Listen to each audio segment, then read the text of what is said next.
الحمدللہ والصلاة والسلام علی رسول اللہ۔ کیا ثالث البول یعنی پیشاب نہ رکنے کی بیماری والے شخص کی امامت صحیح ہے؟ سوال کیا گیا ہے، کیا پیشاب نہ رکنے کی بیماری والا شخص امامت کروا سکتا ہے؟ الجواب بعون اللہ سبحانہ وتعالی، پیشاب نہ رکنے کی بیماری والا شخص اپنے جیسی بیماری والے شخص کی امامت کروا سکتا ہے، لیکن صحیح اور تندرست اشخاص کی امامت کروانے میں علماء کرام کا اختلاف ہے۔ بعض علماء کرام کہتے ہیں کہ امامت کروانا جائز نہیں بلکہ ان کی نماز باطل ہو جائے گی، اور بعض علماء کرام صحیح کہتے ہیں۔ موسوعۃ الفقہیہ میں ہے، فقہاء کرام متفق ہیں کہ اگر امام پیشاب نہ رکنے کی بیماری میں مبتلا ہو اور مقتدی بھی ایسے ہی ہوں تو نماز جائز ہے، لیکن اگر امام اس بیماری کا شکار ہو اور مقتدی صحیح و تندرست ہوں تو اس کی امامت کے جواز میں فقہاء کرام کے دو قول ہیں۔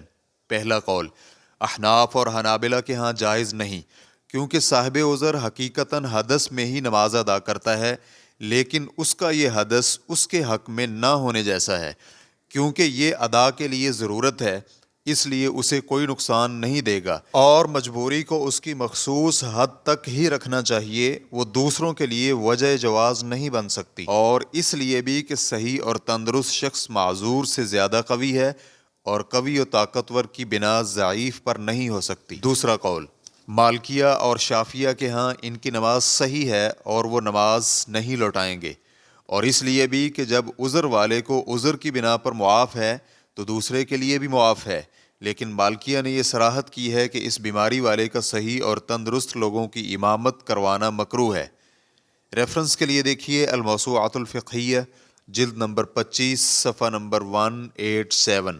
اسی طرح ریفرنس کے لیے المجموع للنووی، جلد نمبر 4، صفحہ نمبر 160 بھی دیکھ سکتے ہیں۔ مستقل فتویٰ کمیٹی کے علماء کرام سے دریافت کیا گیا، پیشاب کی بیماری والے کی امامت کا حکم کیا ہے؟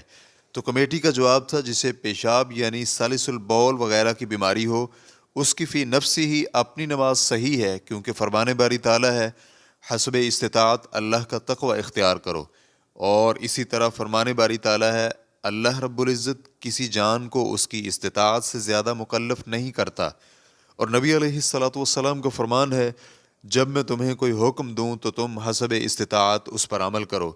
لیکن اس نے جن صحیح اور تندرست لوگوں کی امامت کروائی ہے ان کی نماز صحیح ہونے میں اختلاف ہے، اور راجح یہی ہے کہ ان کی نماز بھی صحیح ہے، لیکن اولیٰ اور بہتر یہی ہے کہ اختلاف سے بچنے کے لیے اسے تندرست اور صحیح لوگوں کی جماعت نہیں کروانی چاہیے۔ عبدالعزیز بن باز، عبد الرزاق العفیفی، عبداللہ بن قعود۔ ریفرنس کے لیے دیکھیے فتاوی اللجنۃ الدائمۃ للبحوث العلمیۃ والافتاء، جلد نمبر 7، صفحہ نمبر 397۔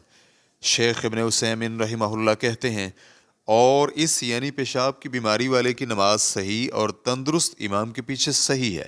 اس بیماری میں مبتلا شخص کی امامت کرانے میں بھی نماز صحیح ہے۔ یہ دو صورتیں ہیں، اور تیسری صورت یہ ہے کہ اگر اس بیماری میں مبتلا شخص صحیح اور تندرست لوگوں کی امامت کروائے، اس میں بعض علماء کرام کا کہنا ہے کہ یہ صحیح نہیں۔ اگر اس بیماری میں مبتلا شخص نے صحیح اور تندرست لوگوں کی امامت کروائی تو مقتدی کی نماز باطل ہو جائے گی، اور اس کی اپنی نماز بھی باطل ہو جائے گی، کیونکہ اس نے ایسے لوگوں کی امامت کی نیت کی ہے جن کی امامت کرانی صحیح نہ تھی، لیکن اگر یہ اس سے جاہل ہو تو اور بات ہے۔ اس کی امامت صحیح نہ ہونے کی علت یہ ہے کہ اس بیماری میں مبتلا شخص کی حالت صحیح اور تندرست شخص سے علیحدہ ہے، اور یہ ممکن نہیں کہ مقتدی کی حالت امام سے اعلیٰ ہو۔ اور اس میں صحیح قول یہ ہے کہ پیشاب کی بیماری میں مبتلا شخص اپنے جیسی بیماری میں مبتلا کی امامت بھی کروا سکتا ہے، اور صحیح اور تندرست لوگوں کی امامت بھی کروانا صحیح ہے۔